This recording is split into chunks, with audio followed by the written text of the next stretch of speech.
on the goodness of God, and tonight's speaker needs no introduction. He told me to say that, by the way. So, okay, he really didn't tell me to say that. But Phillip Heffington is with us tonight. If you were been here at Walter Hill more than a couple years, then you know Phillip was a member here. He and Lee, for a short period of time, came to worship with us while he was finishing school. He has since graduated. Took him long enough, but he finally graduated and is the outreach minister at the Woodson Chapel Church of Christ in Nashville. And so doing a great work there, a lot of good things. But he is married to Lee, which I'm sure, you know, those of you that were here know she's of the two. She's the one that we favor. But Lee, and they have 4 children and 2 grandbabies that they adore. But Philip's a great friend. I know that those of you that got to know him while they were here sure enjoyed that. But I know he's going to do a great job speaking to us tonight. On our topic tonight, I see the goodness of God in His church. So, Phillip, come preach to us. Okay.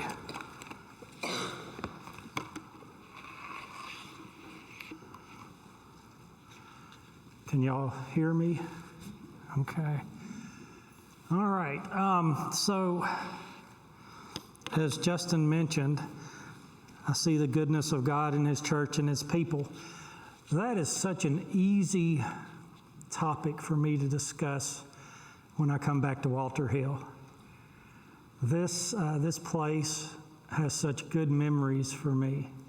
A lot of people here that I love, a lot of friends, and Justin. And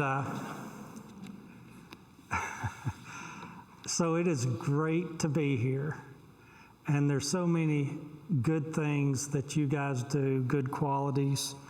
I love being here. I love you guys. And so when I talk about seeing the goodness of God in His people, I'm talking about you guys. I also love that Josh led Greatest Commands. He did a great job. You guys sounded terrific. That is just such a wonderful song. And a lot of what I'm going to talk about tonight could come right from that song. You know, when we look at God's people, when we look at the church, we're going to see certain qualities that we're embodying, hopefully, that we strive to embody, that we strive to have as part of who we are and what we do. And so there's going to be a theme throughout all of this of love. Okay. Imagine for a moment, Justin, that I don't know how to turn this on. On the side. Oh, where it says on. Okay. All right, so this is gratuitous. That's my daughter and my second granddaughter. And part of it is I just like showing that picture. But I want to start with the discussion about love. And so for me, go no farther than right there. But I'm going to switch gears and talk about, in my previous career, when I was at a high security facility in East Kentucky, part of my duties required me, or allowed me, or whatever, to facilitate a terminal inmate's passing. And what I mean by that is, we had an inmate that had inoperable things going on with his liver, had a tumor on that liver, and when an inmate is out in a hospital or whatever, it starts out where he has a lieutenant and 2 officers guarding him. They have bulletproof vests on, they're armed.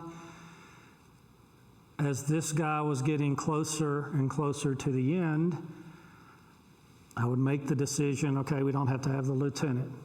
Now we just have to have 1 officer.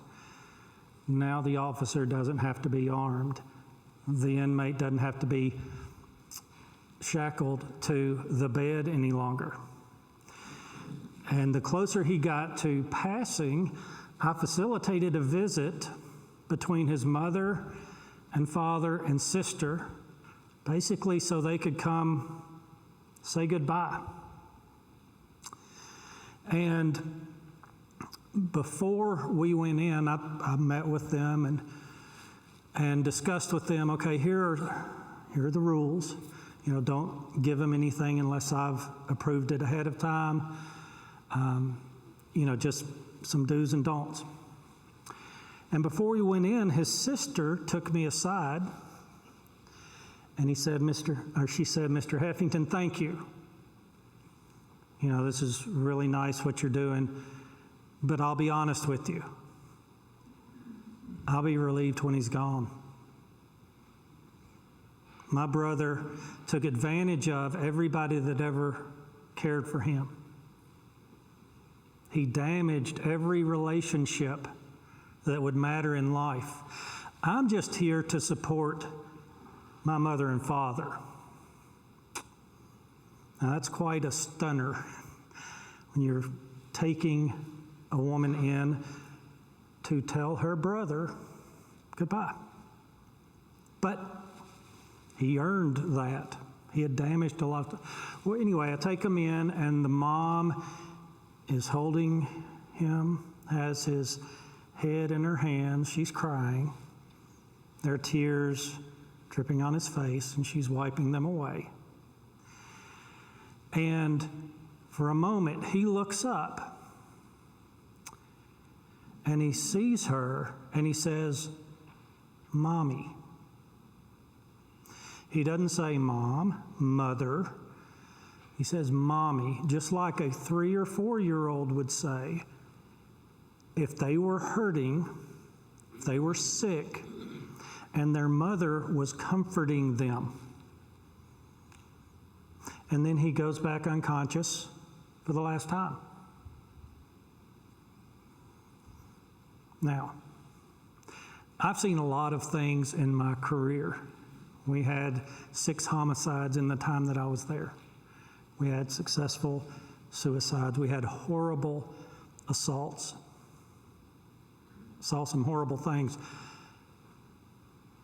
There's not anything I remember more distinctly than that moment where a mother is crying, saying goodbye to her son, who quite frankly didn't deserve the love he was getting from his mother. So I got home that night, go in, there's my kids. Come here, kids. Dad needs a hug. Okay? I remember that distinctly. What's that have to do with the picture of my daughter and her daughter? True love is powerful. It makes an impact. It sticks out, it stands out. Real love leaves an impression. It is powerful.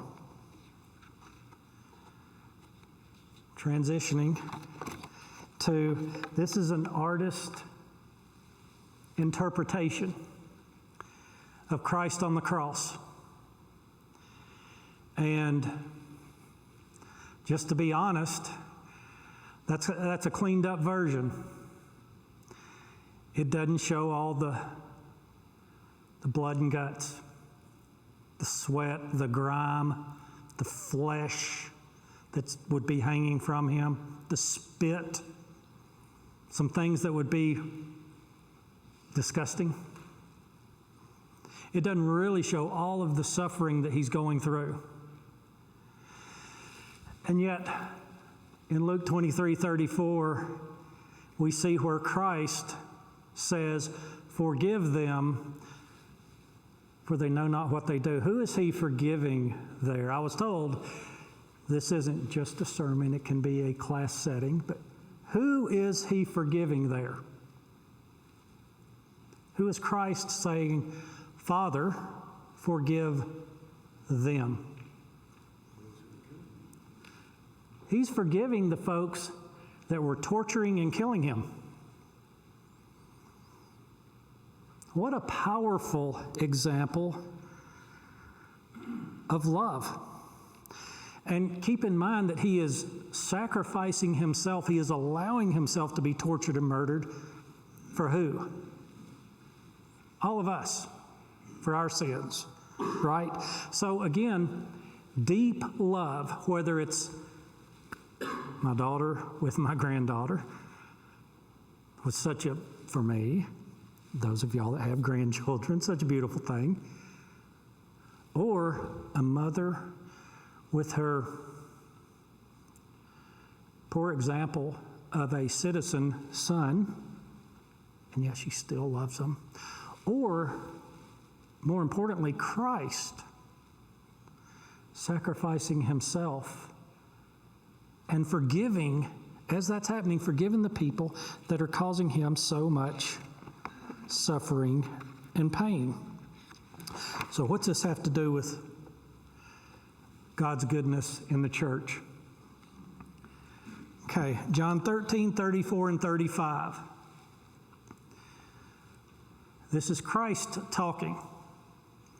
And he says, "A new commandment I'm giving you, that you love one another as I have loved you."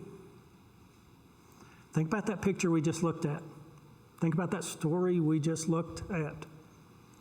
That's how much he loved us.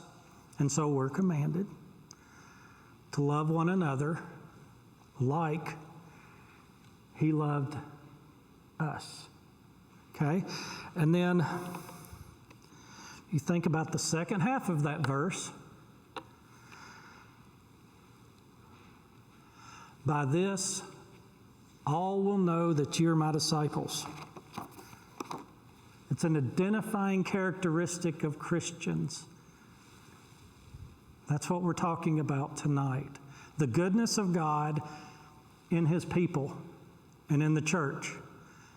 It comes from and it stems from and flows from Christ's love for us, which is God's love for us, because God sent his Son, allowed his Son to suffer and die for us. And then Christ is saying, love each other the way I've loved you. Again, that powerful example and picture of love. So, first obvious question, when people look at my life, do they see that type of love in my life? And you can apply that to yourselves. I'm going to tell you things that I struggle with or that I need to work on. And my guess is that others may need to work on those as well. But do people see in me a powerful image of love? Do they see me loving other folks at that level? So I can say this as a group, Walter Hill Church of Christ, y'all are doing that. I mean, look no further than Justin, a marginal preacher, not overly smart, but y'all have taken him in and loved him and supported him, right? I love Justin, and he bought my supper tonight, so I'm going to quit making fun of him. But I've seen y'all love each other. I've seen you love me. In fact, that picture I showed of my daughter when she had her first baby, several of y'all gave her gifts, even though we'd only been here a matter of months. Okay, y'all, a lot of examples here of loving each other. Okay? I'm not telling y'all anything that y'all don't already do really well. I'm pointing out some things that y'all do really well. If somebody ever accused me of being Christ-like, would there be enough evidence to convict me? Would there be enough examples in my life? Or am I a grumpy complainer, unhappy, negative? Those are questions I have to ask myself. But we're to love the way Christ loved, and that will be one of the ways that the world will recognize we belong to God, we belong to Christ. They will recognize a Christ-like mindset. Even more pointed question, we are all familiar with John 3:16. For God so loved the world, right? Y'all could quote this with me if you wanted. For God so loved the world, He gave His only begotten Son, that whosoever believes in Him will not perish but have everlasting life. One of the first verses we'll memorize as children. For those that didn't grow up in the church, I understand, but for those that did, this is a verse we learned early on. And so I've heard this question asked, if I truly believe that the pathway to heaven is by way of Jesus, that's how you get to heaven, how much would I have to hate you to not share that with you? If I truly believe that. Okay? And so, again, how will the world see in God's people, in the church, the goodness of God? We will share with them this incredible gift that we have as Christians by way of Jesus. We'll be sharing that with folks, not in awkward, ineffective ways, but in loving. If somebody was giving out free fill in the blank, everybody that stops by will get a free, ice cream cone. Call me and I'll go get it, right? We would call folks, hey, come get your free eternal life. We have that. Is that not also something we would go to great lengths to share?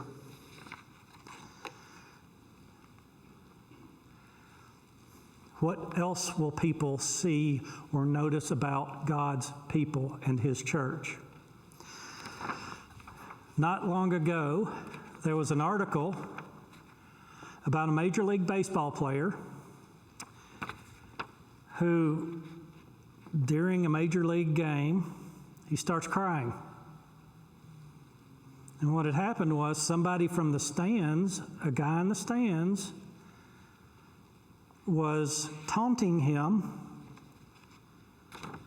about his mother that he had buried.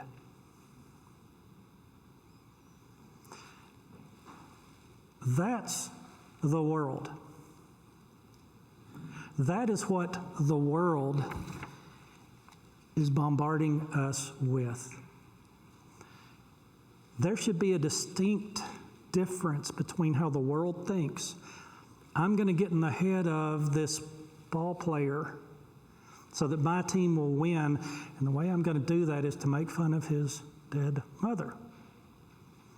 Now, that's not everybody in the world, but that's where you can get to in the world if that's who we're going to be. Or, as you guys exemplify, they'll see something entirely different in what comes out of our mouths, what comes off of our tongues. Matthew 15:11, it is not what goes into the mouth that defiles a person, but what comes out of the mouth. Right? What is coming out of our mouths? What is being produced in our lives? So for me,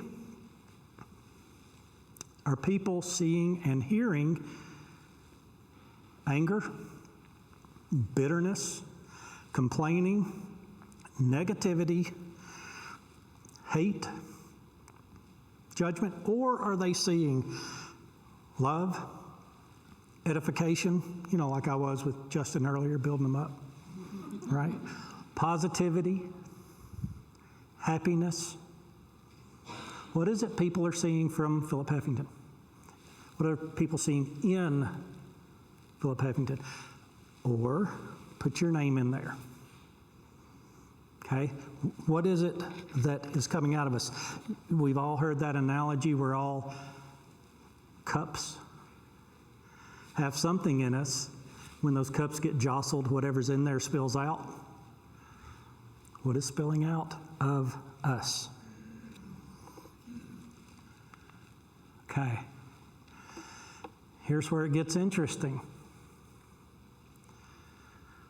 Matthew 5:43 and 44. You have heard that it was said, you shall love your neighbor and hate your enemy. But I say to you, love your enemies and pray for those who persecute you. Again, when people look at us from the outside, what do they see in how we treat one another?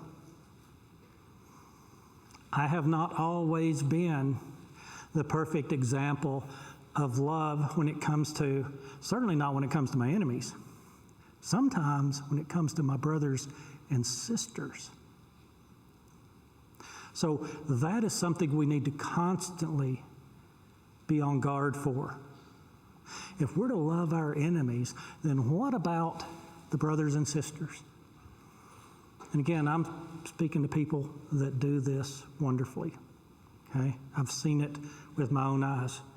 It's something we need to constantly be on our guard for. So who is our enemy? Okay.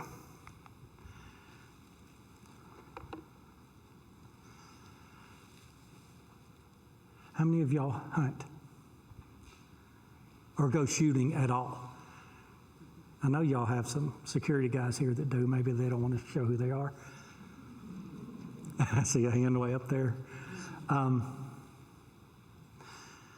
That picture on the right there, that is sight alignment. That is crosshairs on a target. And so as Christians, as the body of believers, as God's people, do we have targets in terms of a target audience and people we're trying to save, or do we have targets that we're shooting at? Because there's a difference, and I was really proud of myself for coming up with this little. Do we evaluate people from a standpoint of the cross or crosshairs? You're welcome to use that anytime, Justin. Okay. But when the world looks at us and we're looking back, what do we see? Do we see people we're going to condemn, or do we see people we're going to try and save?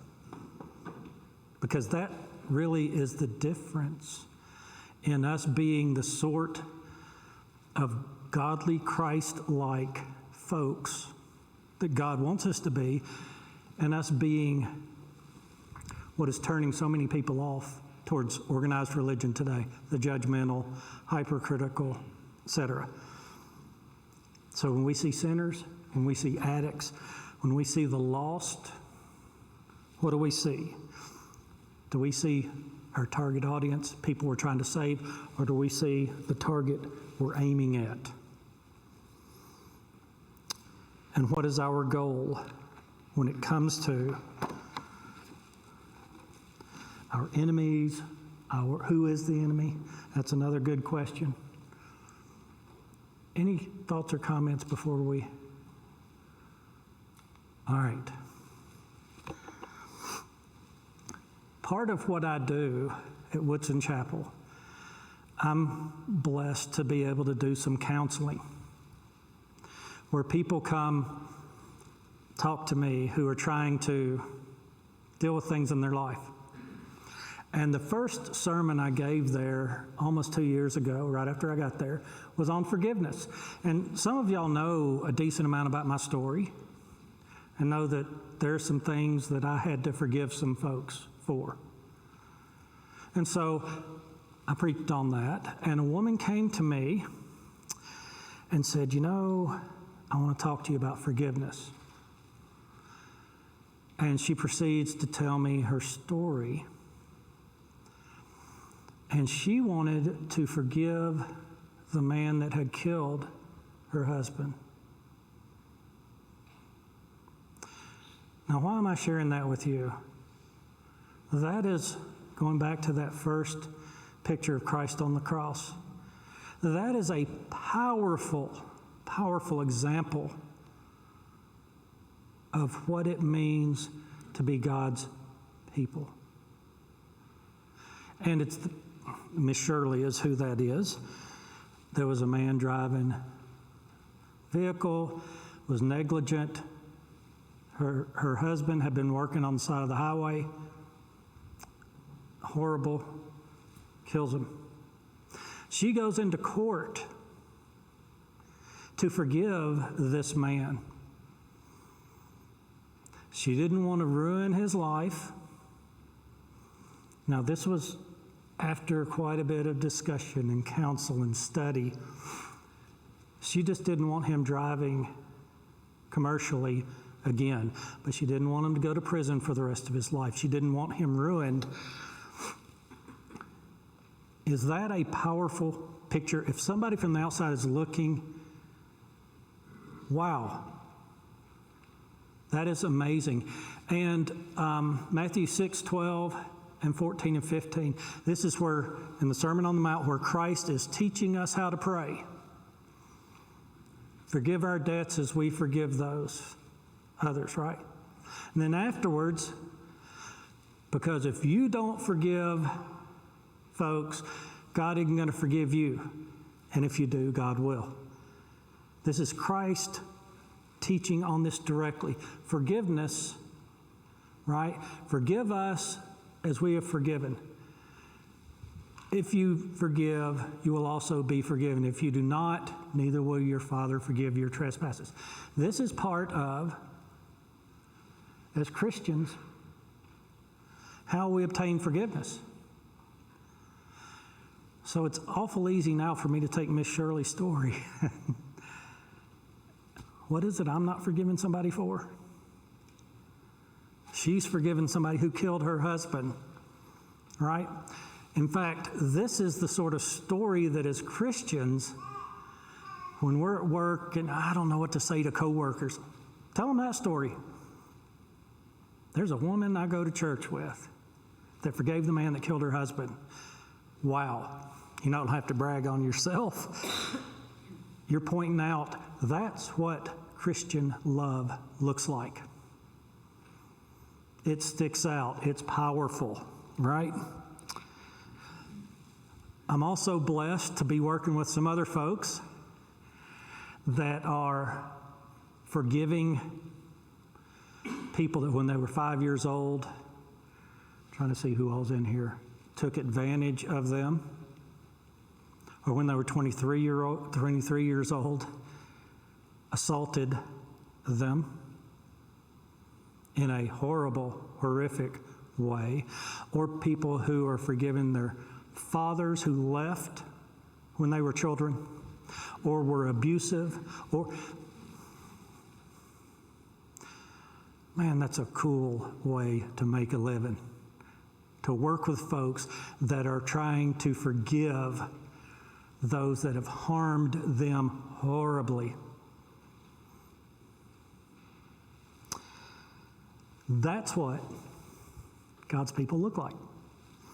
That's what we can share with other folks. And the process of forgiveness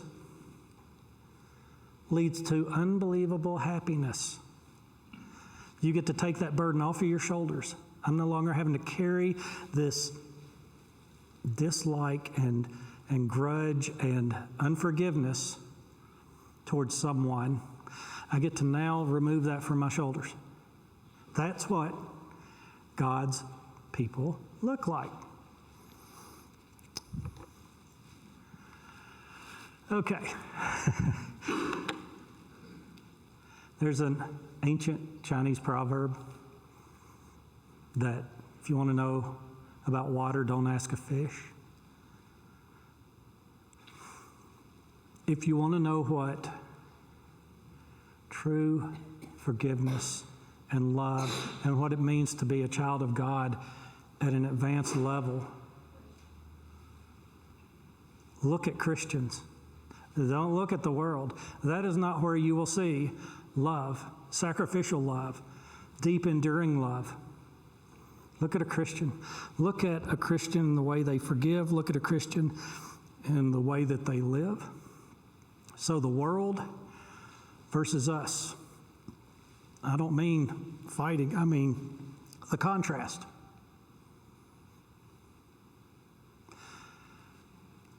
Again, it is wonderful to walk in here, not just because I see all these people that I'm fond of, but it is such a safe place to be. This is where folks in this area can come for healing and for support and for love and for forgiveness and to deal with the pains in their life. So the view from the world or into the world or the view towards us.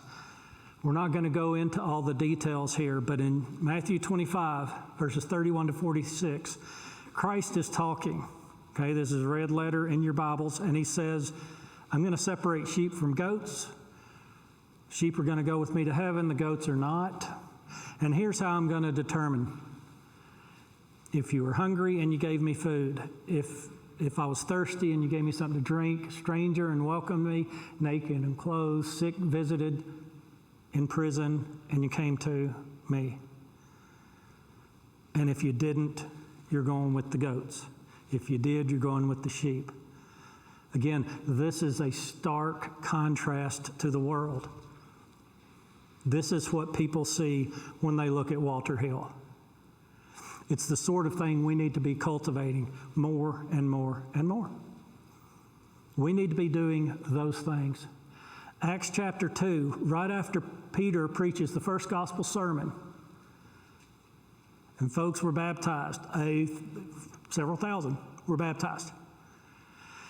Verse 44 of Acts chapter 2, all who believed were together and had all things in common, selling their possessions and belongings and distributing the proceeds to all as any had need. You know, I could use this example, but y'all have here something that very effective, okay? Servant Heart Fund. What's that all about? It's in memory of a good man. They raise money. It goes towards missions. It goes towards different things. That is what the world sees with God's folks. That's what you guys do. It stands out. It's different than the world. As we are trying to develop the mind of Christ, I thought about Philippians chapter 4. Again, we're God's people. So this is Paul talking to people at Philippi. This is an epistle of joy. He's very fond of these folks. He's, in this particular set of verses, he's asking a couple of ladies who were disagreeing to get along, other people to help them get along. Rejoice, rejoice, show your reasonableness.